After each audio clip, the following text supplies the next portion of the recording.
Një muaj nga ndotja me naftë dhe lubrifikante Bregdetit të Durrësit, prokuroria nis letër porosi drejt Greqisë dhe Italisë për të marrë në pyetje 6 marinar dhe për të identifikuar pronarët e 2 anijeve të dyshuara për ndotjen. Ky fakt konfirmohet për report të vënë nga burime pranë akuzës së Durrësit. Në dosjen hetimore është administruar si provë itinerari i 2 anijeve, njëra e nisur nga portet greke dhe njëra italiane, që më 7 nëntor të këtij viti kanë prekur ujërat territorial të Shqipërisë. Por ç'po ndodh me hetimet? Deri në këtë fazë, prokuroria ka identifikuar 2 anijet që kanë shkaktuar ndotjen, si dhe 6 marinarët që dyshohen se kanë lidhje me dëmin e shkaktuar në ujërat tona.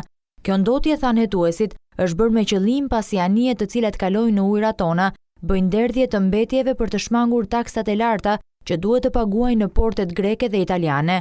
Porte të cilat klasifikohen me flamurin blu për nga pastërtia e ujit dhe kanë taks shumë të lartë për derdhjen e mbetjeve. Pas ndotjes në 7 nëntor të këtij viti, një tjetër incident është shkaktuar pak ditë më parë me një anije transporti, ku si pasojë një defekti në srabrator ka patur rrjedhje të naftës, por hetimet kanë zbardhur se gjithçka ka qenë aksidentale në ndryshim nga ndotja e 7 nëntorit. Me mbërritjen e letër porosive, prokuroria pritet të mbyllë hetimet për ndotjen e konsideruar krim mjedisor, për të cilën provat bëjnë përgjegjës 6 marinar.